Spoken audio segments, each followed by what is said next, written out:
Dear students, आज हम लोग सर्किल का 19th डे कर रहे हैं। यानी सीरीज का तुम्हारा 19th डे है और हम लोग आज का टॉपिक है आज सर्किल। कुछ क्वेश्चन हम लोग सर्किल में किए हैं आज। अच्छा कुछ क्वेश्चन तुम्हारा सर्किल का है, बहुत आप लाइक करेंगे। अच्छे क्वेश्चंस हैं, देखिएगा एकदम तुम्हारा मेंस लेवल का। आप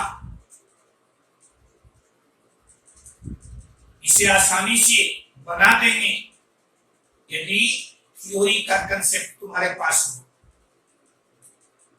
और एक चीज हमेशा ध्यान में रखिएगा, यदि वीडियो पसंद आए लाइक करना कभी मत भूलिएगा। यदि कोई कमी भी हो तो आप कमेंट कीजिएगा और चैनल को सब्सक्राइब अवश्य कीजिएगा। तो हम लोग स्टार्ट करते हैं।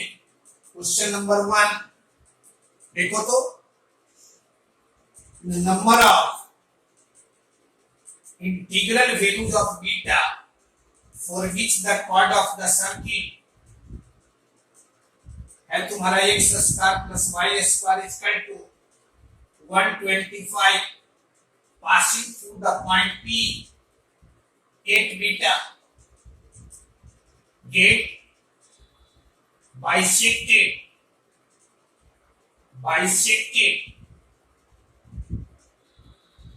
at the point P at beta। यानी कहता है आपसे कि कोई सर्किल है, सर्किल का इक्वेशन तुम्हारा ये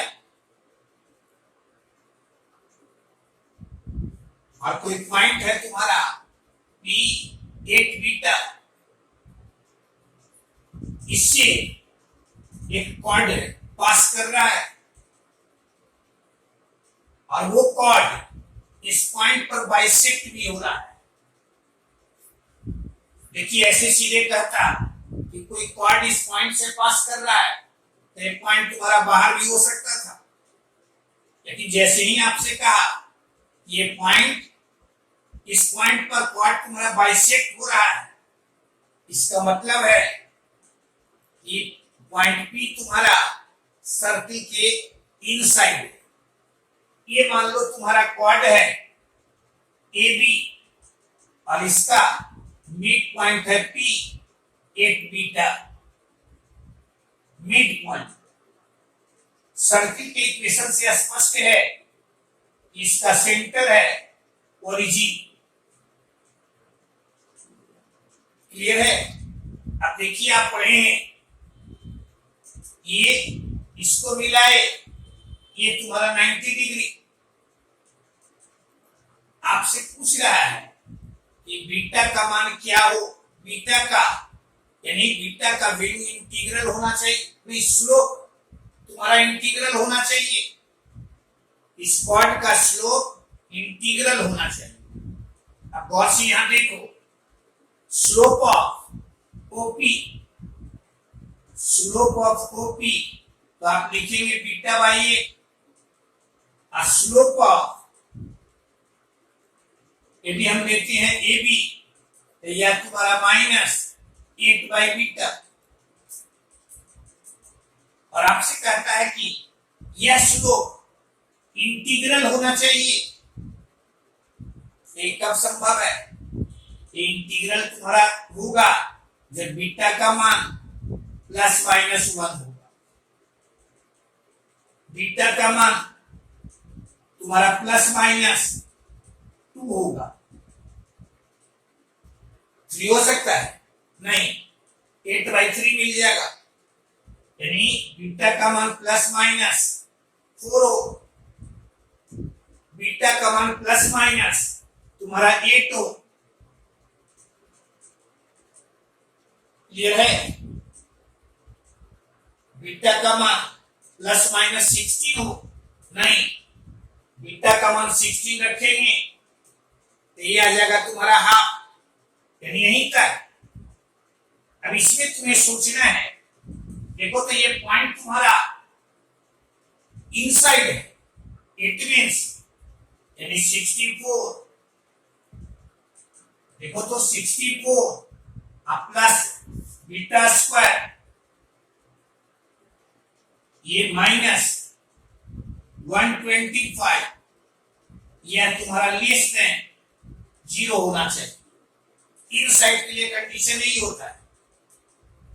अब देखो तो यहां से गौर करके, ये तुम्हारा 8 है, यहाँ तुम्हारा 16, क्लियर है।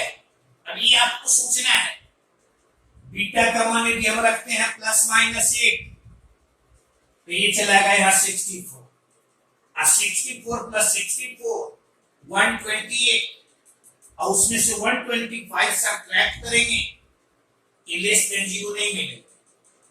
इसका मतलब यह वैल्यू संभव नहीं है। बाकी ये सब आपको ही रखिएगा, इससे इसमें से कोई वैल्यू आप रखिएगा तो इसको सेटिस्फाई कर देगा, यानी इसके अंदर लाई करेगा।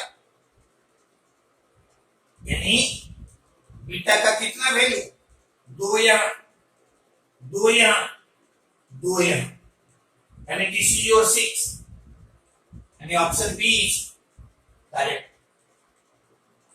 क्लियर है, सिंपल। आपसे सीधे कह रहा है कि कोई पॉइंट दिए हुए है P8 बीटा, और वहां से पॉइंट पास कर रहा है, उस पॉइंट का मिड पॉइंट है P, तो स्वाभाविक है कि जैसे ही मिड पॉइंट कहा, यानी पॉइंट P तुम्हारा इनसाइड द सर्किल होगा। अब ऐसा फिगर हम खींच दिए, इसका स्लोप पहले निकाले, फिर इसका स्लोप लिख दिए, और कहता है कि AB का स्लोप इंटीग्रल होना चाहिए, तो इंटीग्रल होने के लिए बीटा का मान दिया। ये दो छाटे समझे ना। यदि बीटा का मान प्लस माइनस 8 रखेंगे तो पॉइंट तुम्हारा सर्किल के बाहर हो जाएगा, आउटसाइड द सर्किल हो जाएगा, जबकि पॉइंट कहां होना चाहिए, इनसाइड द सर्किल। इसलिए बीटा का कितना वैल्यू, 6, ये तुम्हारा है फर्स्ट। अब इसी तरह से आप देखेंगे question number second, question number second, हाँ जी, देखो तो क्वेश्चन नंबर तुम्हारा सेकंड कहता है the range of values of alpha for which the line 2y is equal to gx plus alpha is normal to the circuit। ये देख रहे तो पूछता है कि g का वैल्यू क्या होना चाहिए। सर्किल के इक्वेशन को आप गौर से देख रहे हैं, इसका सेंटर -g, यानी ये तुम्हारा सर्किल है, इसका सेंटर -g, और कहता है एक लाइन दी हुई है, यह कहता है कि ये नॉर्मल है, यानी ये मान लो तुम्हारा टेंजेंट है और ये तुम्हारा नॉर्मल है। इसका equation 2y equal to gx plus alpha. आप सर्किल में पढ़ते हैं कि नॉर्मल हमेशा पास करता है सर्किल के सेंटर से, यानी ये लाइन हमेशा कहां से पास करेगा, इस पॉइंट से। बस यही एक लाइन तुम्हारा कंसेप्ट यही है। नॉर्मल इसको कहते हैं, यानी ये line perpendicular to the tangent at the point of contact, at the point of contact. और इसकी खासियत है ये इन ए सर्किल नॉर्मल हमेशा पास करता है सेंटर से।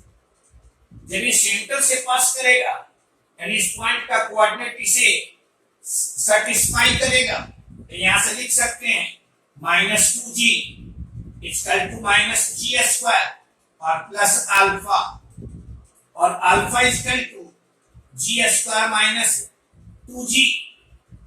इसको आप लिख सकते हैं g -1 d होल स्क्वायर और -1। क्लियर है? अब इसके बारे में हम क्या करें? इसका वैल्यू ग्रेटर देन और इक्वल टू, यानी इसका लिस्ट वैल्यू कितना, यानी अल्फा का लिस्ट वैल्यू तुम्हारा -1, यानी ये -1 से लेकर इंफिनिटी तक -1 पर इक्वल साइन देख रहे हो, यानी यहां पर क्लोज। अब देख लीजिए इसमें विच ऑप्शन इज करेक्ट, ये तुम्हारा बीच करेक्ट। क्लियर है? कहे इसमें सिर्फ एक लाइन तुम्हें ध्यान में रखना है। कभी कभी देखोगे कि ऐसा क्वेश्चन तुम्हें मिलेगा कि किसी सर्किल का रेडियस दे देगा और उसके दो नॉर्मल्स का इक्वेशन देगा और आपसे कहेगा कि उस सर्किल का इक्वेशन बताइए। तो दो नॉर्मल जैसे ही दिया, यानी दोनों को सॉल्व करेंगे तो हमें सेंटर मिल गया। सेंटर मिल गया, रेडियस दिए हुए है, इक्वेशन ऑफ द सर्किल आप निकाल सकते हैं। तो वैसे ही क्वेश्चन नंबर 2 का concept, in a circle normal always passes through the centre. आगे बढ़िए। तो क्वेश्चन नंबर 3 एंड 4, 1 2 आप देखिए, सिर्फ कंसेप्चुअल क्वेश्चन, और ऐसा ही क्वेश्चन तुम देखोगे, छोटा छोटा क्वेश्चन तुम्हें इसमें पूछा हुआ मिलेगा। हम लोग यहां देखिए क्वेश्चन नंबर 3 को कहता है if alpha beta is a point on the circle whose center is on the x-axis and which touches the line x plus y is equal to 0 at 2 minus 2 देखो, तो ये तुम्हारा x and y axis, x and y axis, ये तुम्हारा line है x plus y equal to 0। इसको draw करेंगे, यह तुम्हारा ऐसे x plus y equal to, और आगे आपसे कहता है कि एक सर्किल है जिसका सेंटर लाई करता है x एक्सिस पर और इसको टच करता है, यानी ऐसे टच करता है। कहां पर टच करता है? तो वो पॉइंट तुम्हारा P दिए हुए है 2 minus 2। अब इसका सेंटर हम मान लिया अल्फा 0। यहां अल्फा बीटा दिए हुए, ये यहां से हटकर कुछ और हम मान ले C तुम्हारा H 0। क्लियर है? अब गौर से यहां देखो, ये तुम्हारा ये इसको टच कर रहा है, यानी पॉइंट ऑफ कांटेक्ट को यदि मिलाएंगे तो यह तुम्हारा 90 डिग्री। क्लियर है? ये 90 है, इस लाइन का स्लोप है -1, अब -1 मीन्स ये पूरा तुम्हारा 135, यानी यह तुम्हारा 45, यानी यह तुम्हारा 45, यानी ये 45 क्या शो करता है कि ये भी तुम्हारा 45। अब ओपी यदि निकालते हैं यानी पॉइंट पी की ओरिजिन से डिस्टेंस, तो यह तुम्हारा आ जाएगा 2 minus 0, यानी 2 का स्क्वायर प्लस -2 का स्क्वायर, दिस इज योर 4 + 4 यानी 2√2, और यही तुम्हारा है पीसी, यही तुम्हारा है पीसी, यानी यानी जितना तुम्हारा है ओपी उतना ही तुम्हारा है पीसी रेडियस। क्लियर है? अब यदि हम कहें ओसी, ओसी का मान कितना, तो ये आ जाएगा अंडर रूट ओपी का स्क्वायर प्लस पीसी का स्क्वायर। पीसी 0 8 प्लस 8 यानी पीसी 0। क्लियर है? अब आपसे कहता है, गौर से जरा देखिएगा इसको, कहता है कि अल्फा बीटा इस सर्किल पर कोई पॉइंट है, तो आपसे पूछता है कि अल्फा का ग्रेटेस्ट वैल्यू। आप खुद समझ सकते हैं, अल्फा पॉइंट का एक्स कोऑर्डिनेट है, तो इस सर्किल पर कौन वैसा पॉइंट होगा जिसका एक्स कोऑर्डिनेट अधिक होगा। पॉइंट तुम्हारा होगा यह, यानी यही तुम्हारा पॉइंट होगा जिसका एक्स कोऑर्डिनेट मैक्सिमम होगा। तो ये वैल्यू कितना तुम्हारा, तो यह तुम्हारा है 4 और this is your radius. Radius का मान 2√2, यानी कहेंगे greatest value of alpha, this is your 4 plus 2√2।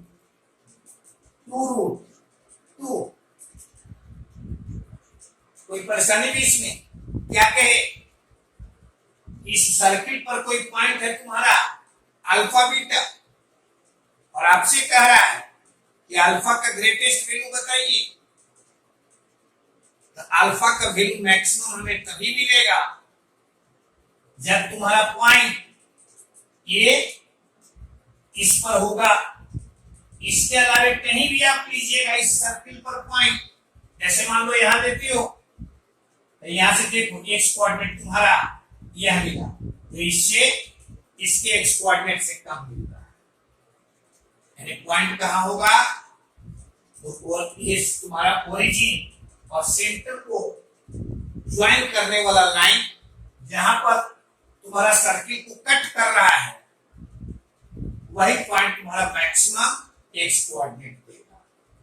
यानी ग्रेटेस्ट वैल्यू तुम्हारा हो गया 4 प्लस 2√2। क्या किए, गौर से देखना, जैसे फिगर कह रहा है, लाइन खींच दी, सर्किल ऐसा खींचे, सर्किल का कह रहा है सेंटर तुम्हारा है एक्स एक्सिस पर, तो सेंटर इसका मान लिया h0। अब ये निकाले, यह तुम्हारा एंगल है 45 डिग्री, यानी यह भी तुम्हारा 45 डिग्री, क्योंकि यह तुम्हारा है 90 डिग्री, यानी ये देखो तो इन दोनों का इस राइट एंगल ट्रायंगल में हाइपोटेन्यूज होगा। अब ये निकाले और उसमें रेडियस को ऐड करें। क्लियर है? हमें ग्रेटेस्ट वैल्यू कितना मिला, 4 प्लस 2√2। अब देख लीजिए इसमें option C is correct. Clear है? इसी तरह से क्वेश्चन नंबर आप देखिए 4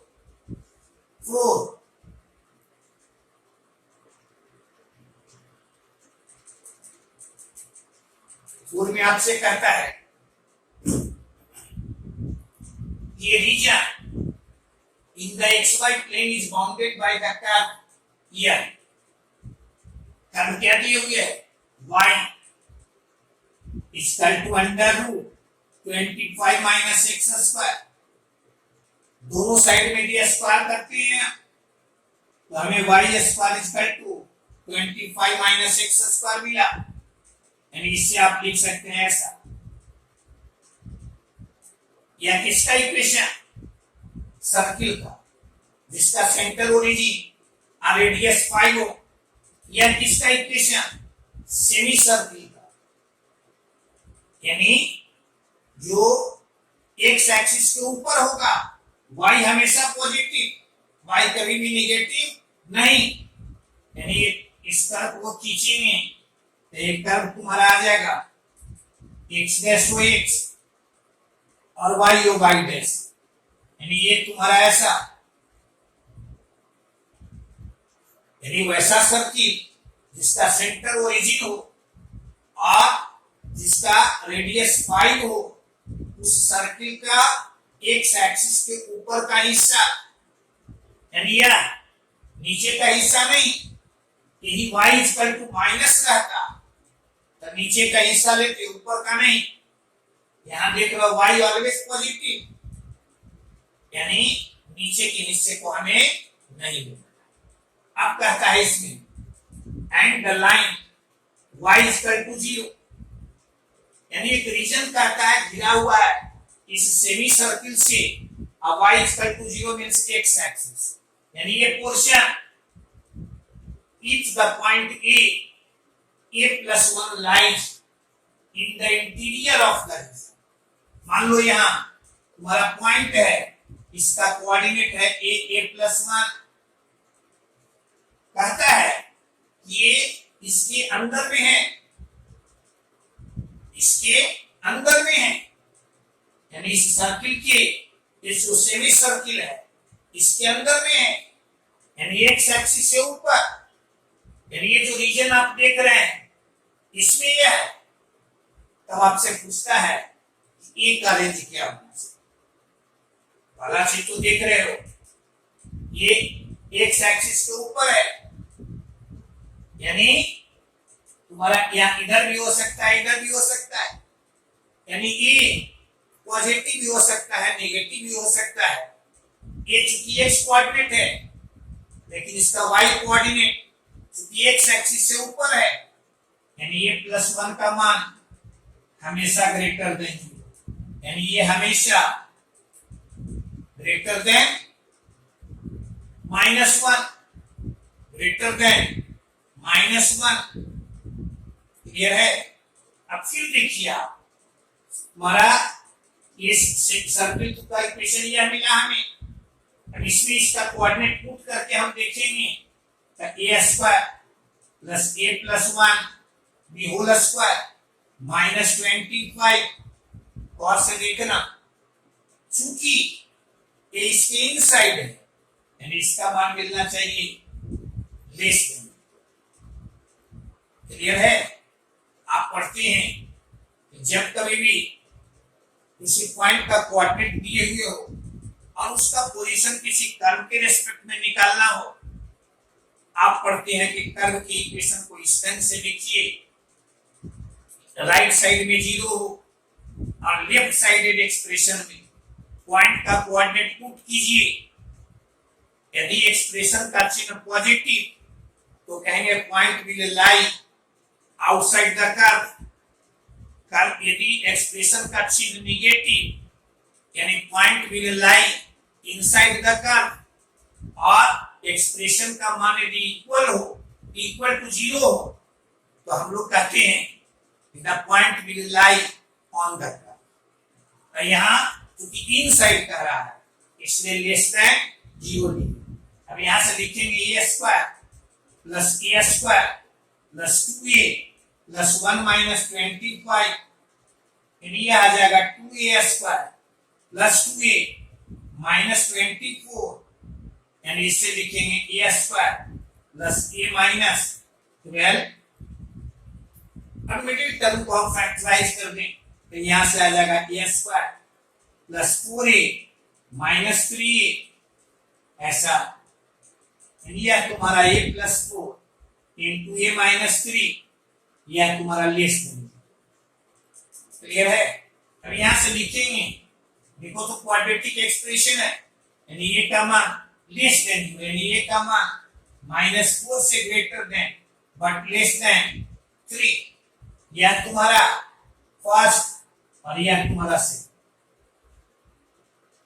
आपको कहता है देखो तो यहां इसके अंदर होना चाहिए, तो अंदर होने के लिए यह भी ए का मान होना चाहिए और ये भी होना चाहिए, यानी ए का वैसा मान हमें चाहिए जो फर्स्ट को भी सेटिस्फाई करे और सेकंड को भी सेटिस्फाई करे।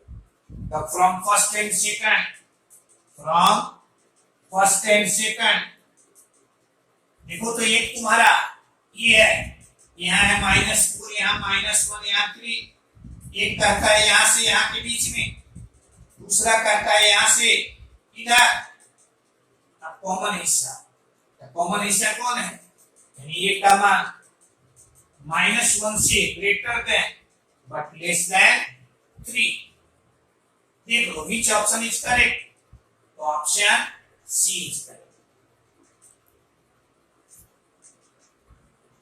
क्लियर है, एकदम कंसेप्चुअल क्वेश्चन, अच्छा लग रहा है, आसान है भी। आप थ्योरी का कंसेप्ट ध्यान में रखिएगा तो आसानी से क्वेश्चन आप बना लीजिएगा। और हमेशा जो क्वेश्चन प्रोसीड करते हैं, प्रोसीड करने के पहले क्वेश्चन को पढ़ेंगे, फिगर खींचेंगे, तब हम लोग बनाना प्रारंभ करेंगे। ठीक है, यदि अच्छा लगा तो आप वीडियो को लाइक कर दीजिएगा और सब्सक्राइब करना तो कभी मत भूलिएगा।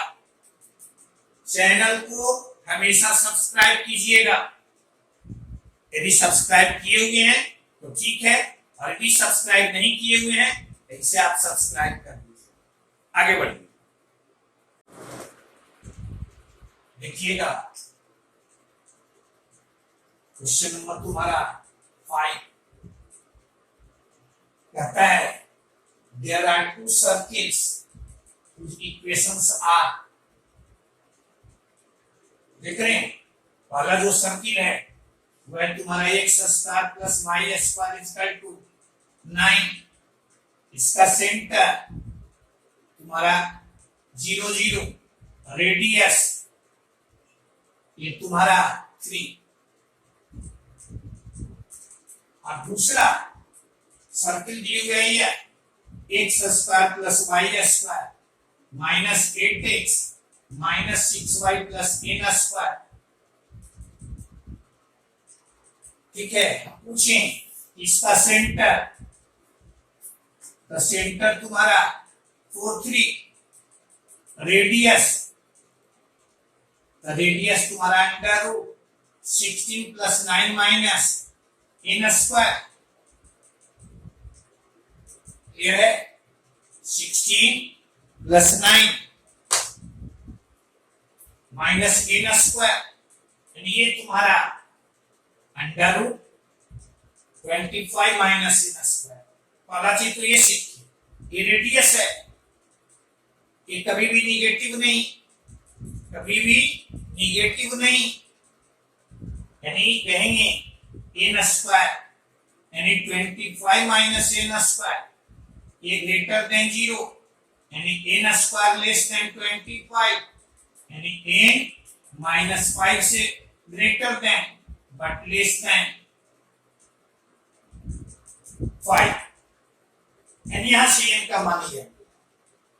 अब आगे देखिए, कहता if the two circles have exactly two common tangents, आप याद कीजिए दो सर्किल यदि दिए हुए है तो आप 5 केस पढ़े होंगे। एक, दोनों सर्किल एक दूसरे को इंटरसेक्ट करे, दोनों सर्किल एक दूसरे यानी दोनों सर्किल एक दूसरे को एक्सटर्नली टच करे या इंटरनली टच करे, या ना तो कट करे नहीं टच करे, और एक केस पढ़े कि एक सर्किल दूसरे के अंदर लाई करे। ये कहता है कि दोनों सर्किल के दो कॉमन टेंजेंट्स है, तो ये तभी संभव है जब ये दोनों एक दूसरे को इंटरसेक्ट करेगा, तब एक टेंजेंट तुम्हारा यहां मिलेगा, दूसरा यहां मिलेगा। एक का सेंटर यहां तुम्हारा P, यह है तुम्हारा 0 0, और यहां तुम्हारा Q, यह है तुम्हारा 4 3।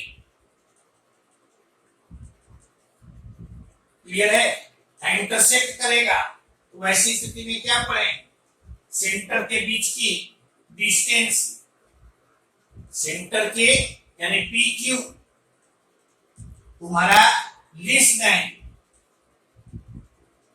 दोनों के सर्किल के रेडियस का सम यानी 3 plus under root 25 minus n। Clear है, पी क्यू का वैल्यू तो P2 का वैल्यू 5 यानी less than 3 plus under root तुम्हारा ऐसा, यानी कहेंगे 25 माइनस एन स्क्वायर पर रूट ग्रेटर देन 2, यानी 25 minus N square greater than 4, यानी इससे लिखेंगे एन स्क्वायर लेस देन 21, यानी इससे लिखेंगे एन अंडर रूट माइनस 21 तुम्हारा ये। क्लियर है? ये क्या कर रहा है कि ये तुम्हारा n का मान -5 से 5 के बीच में, और वो कहता है कि n का मान -√21 से √21 तक। अब n का वैसा वैल्यू जो दोनों में कॉमन हो तो वो वैल्यू तुम्हारा आएगा यह। क्लियर है? यानी थर्ड और ये तुम्हारा फोर्थ को लेकर यदि चलेंगे हम तो वैल्यू हमें मिलेगा यह। लेकिन यहाँ क्या कहता है, n तुम्हारा कोई इंटीजर है, यानी n इंटीजर है, तो यहां से देखो तो -√21 और √21 के बीच का इंटीजर्स, तो ये चलाएगा तुम्हारा n का मान -4 -3 -2 -1 0 1 2 3 4 5 नहीं। क्लियर है? 5 आपको चाहिए -√21 का मान निकालेंगे तो -4 पॉइंट समथिंग, और उधर भी आ जाएगा तुम्हारा 4 पॉइंट समथिंग, यानी -4 पॉइंट समथिंग और 4 पॉइंट समथिंग के बीच का इंटीजर्स कितने वैल्यू 9, यानी डिसिजन्स। क्लियर है? पहला काम क्या किए, जो सर्कल का इक्वेशन दिए हुए उसे सेंटर लिखे, रेडियस लिखे। यहाँ चूंकि ये तुम्हारा वेरिएबल के टर्म में मिल रहा है, n के टर्म में मिल रहा है, और रेडियस कभी भी निगेटिव नहीं होना चाहिए, यानी रूट के अंदर का पोर्शन कभी निगेटिव नहीं होना चाहिए, इसलिए ऐसा लिखिए। इसे यह लिखे, और दोनों सर्किल का दो तुम्हारा एग्जैक्टली कॉमन टेंजेंट्स है, ये तभी पॉसिबल होगा जब दोनों एक दूसरे को इंटरसेक्ट करेगा। इंटरसेक्ट करेगा तो सेंटर्स के बीच का जो डिस्टेंस होगा वो तुम्हारा रेडियस के सम से कम होगा। वही चीज यहाँ अप्लाई कर दिए, यहाँ से n का मान निकाले, दोनों में कॉमन वैल्यू लिए, अब फिर n का जो इंटीग्रल वैल्यू आया उसे हम लोग, ये तुम्हारा है क्वेश्चन नंबर तुम्हारा 5। क्वेश्चन नंबर देखो तो यहाँ क्वेश्चन नंबर 6 पढ़ के देखिएगा। क्वेश्चन नंबर तुम्हारा 6 कहता है minimum radius of circle which is orthogonal with both the circles, इतना एंड इतना। एकदम कंसेप्चुअल, इसमें बहुत कैलकुलेशन करने की जरूरत है ही नहीं। कंसेप्ट को आप ध्यान में रखिए। आप पढ़े हैं यदि दो सर्किल तुम्हारे पास है और कोई थर्ड सर्किल यदि ऑर्थोगोनली कट करता है, थर्ड सर्किल ऑर्थोगोनली कट करता है, तब इन दोनों के यानी जो इसका रेडिकल एक्सिस होगा दोनों के सेंटर के, या कहें देखिए और भी प्रॉपर्टीज है। पहला तो ये जो रेडिकल एक्सिस होगा इसके सेंटर से गुजरेगा, इसके सेंटर से गुजरेगा। अब यहां से या पढ़ते हैं इन दोनों सर्किल के सेंटर को मिलाने वाली लाइन वो परपेंडिकुलरली वो बाइसेक्ट करता है। तो हम लोग अब यहां सिंपली रेडिकल एक्सिस का इक्वेशन यदि हम निकालें, रेडिकल एक्सिस का इक्वेशन कैसे निकालते हैं, तो आप पढ़ते हैं कि दो कर्व यदि S1 = 0 और S2 = 0, दो कर्व का इक्वेशन है जो इस ढंग से लिखा हुआ है कि coefficient of x² and y² in both equations are same, तब तुम्हारा रेडिकल एक्सिस का इक्वेशन हम लोग निकालते हैं by the formula s1 minus s2 equal to 0। देखो तो यहां से इसमें से इसको सब्ट्रैक्ट कर दें, सब्ट्रैक्ट करेंगे, देखो तो यहां से यानी equation of radical axis, equation of radical axis ये चलाएगा, इसमें से उसको सब्ट्रैक्ट करेंगे तो माइनस 16x प्लस 32 और यहां से x तुम्हारा 2। क्लियर है? ये तुम्हारा 2। अब यहां से पूछिए हम इसका सेंटर, इस सर्किल का सेंटर क्या होगा? सेंटर आप बता सकते हैं? देख लो x इसका 2 इसी लाइन पर है और यहां से हम लोग कहेंगे इसका सेंटर लाई करेगा, यानी सेंटर इसका हो जाएगा। देखो तो ये तुम्हारा रेडिकल एक्सिस मिला और उसका मिड पॉइंट निकालेंगे, सेंटर निकाल के देखते हो y का टर्म है, y पर पावर 1 का टर्म है भी, यानी ये भी तुम्हारा लाई करेगा तुम्हारा x एक्सिस पर, इसका भी सेंटर लाई करेगा x एक्सिस पर, यानी इस सर्कल का सेंटर भी हो जाएगा x एक्सिस पर, यानी ये तुम्हारा 2 0। ये कितना 2 0। अच्छा 2 0 आ गया तो आपसे कहता है मिनिमम रेडियस ऑप्शन की, मिनिमम रेडियस। तो सिंपल क्वेश्चन, यहां से सीधे दोनों में से किसी एक सर्किल पर ड्रा किए गए तुम्हारा टेंजेंट्स की लंबाई आप निकाल देंगे। लेंथ ऑफ टेंजेंट कितना हो जाएगा? लेंथ ऑफ टेंजेंट तुम्हारा ये आ जाएगा। लेंथ ऑफ टेंजेंट कैसे निकालते हैं? Under root s1, under root s1। अब यहाँ 2 0 से तो यहाँ 4 प्लस 0 और प्लस तुम्हारा 8 और प्लस 3 यानी under root 50। This is your answer. Clear है? देखते हैं, कोई इसमें कैलकुलेशन करने की जरूरत नहीं है, एकदम कंसेप्चुअल। कंसेप्ट को यदि ध्यान में रखते हैं बनाने में कोई परेशानी नहीं। आगे बढ़िए।